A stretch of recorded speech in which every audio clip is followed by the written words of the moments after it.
நண்பர்கள் அனைவருக்கும் வணக்கம். இன்னைக்கு நம்ம இந்த வீடியோல மகளிர் உரிமை தொகை பயனாளர்களுக்கு முக்கியமான 2 புதிய தகவல்கள் வெளியாகி உள்ளன. சோ அது என்ன தகவல் அப்படிங்கறத பத்தி தான் இப்ப நம்ம பார்க்க போறோம்.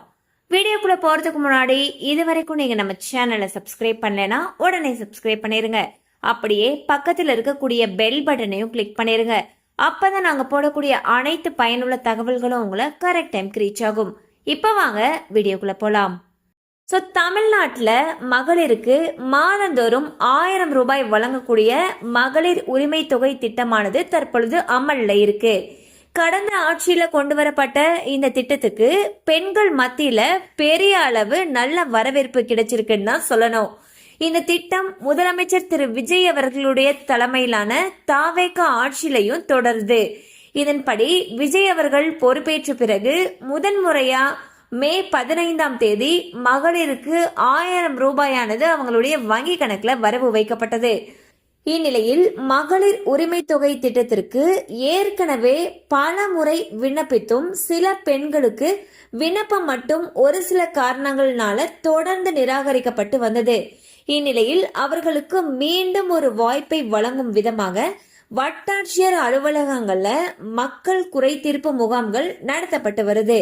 ஆனா இந்த முகாம்ல முதல் முறையா மகளிர் உரிமை தொகைக்கு விண்ணப்பிக்கும் பெண்கள் விண்ணப்பிக்கலாமா, அப்படி விண்ணப்பிச்சா அவங்களுக்கான விண்ணப்பம் ஏற்றுக்கொள்ளப்படுமா அப்படிங்கிற சந்தேகம் சில பெண்களுக்கு இருக்கு.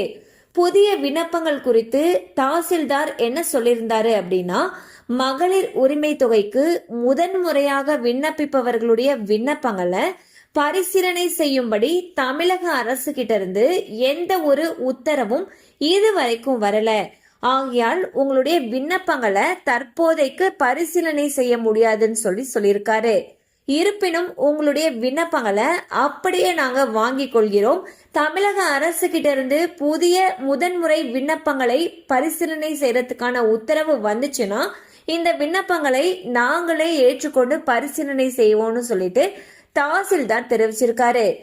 முதலமைச்சர் விஜய் அவர்கள் தலைமையிலான அரசு விரைவில் பட்ஜெட்டை தாக்கல் செய்யறதுக்கு இருக்காங்க. இந்த பட்ஜெட்ல தேர்தல் வாக்குறுதியில அவங்க சொன்னதுபடி மகளிர் உரிமை தொகையை 2500 ரூபாயாக உயர்த்தி வழங்குவாங்கன்னு சொல்லிட்டு எதிர்பார்க்கப்படுது. தற்போதைய சூழல்ல ஆயிரக்கணக்கான ரேஷன் கார்டு விண்ணப்பங்கள் இன்னும் நிலுவையில தான் இருக்கு. இந்த விண்ணப்பங்களும் ஏற்றுக்கொள்ளப்பட்டுச்சு அப்படின்னா மகளிர் உரிமை தொகைக்கு புதிதாக விண்ணப்பிக்க போகக்கூடிய பெண்களுடைய எண்ணிக்கையும் உயரும் என்று கணிக்கப்பட்டிருக்கு. பாத்தீங்கன்னா மகளிர் உரிமை தொகைக்கு புதுசா விண்ணப்பிக்க கூடிய பெண்களுடைய விண்ணப்பங்களை பரிசீலனை செய்யறத தற்பொழுது நிறுத்தி வச்சிருக்கிறதா தாசில்தார் தரப்புல இருந்து சொல்லப்பட்டிருக்கு. தமிழக அரசு கிட்ட இருந்து எப்ப உத்தரவு வருதோ, அதாவது புதுசா மகளிர் உரிமை தொகைக்கு விண்ணப்பிக்கிறவங்களுடைய விண்ணப்பங்களை பரிசீலனை செய்யலாம் அப்படிங்கிற உத்தரவு வந்ததுக்கு பிறகு இவங்களுடைய விண்ணப்பங்கள் பரிசீலனை செய்யப்பட்டு ஏற்றுக்கொள்ளப்படும் சொல்லி தகவல்கள் தெரிவிக்கின்றன. எனினும் மகளிர் உரிமை தொகை பற்றின முக்கிய அறிவிப்பு வரக்கூடிய பட்ஜெட்டில் வெளியாகும் என்று எதிர்பார்க்கப்படுகிறது. கண்டிப்பா இந்த அப்டேட் உங்களுக்கு பயனுள்ளதா இருந்திருக்கும் நம்புறோம். மேலும் இது போல அப்டேட்ஸ் உங்களை உடனே ரீச் ஆகணும்னு நினைச்சீங்கன்னா நம்ம சேனலோட தொடர்ந்து இணைந்திருங்கள். தேங்க்யூ ஃபார் வாட்சிங்.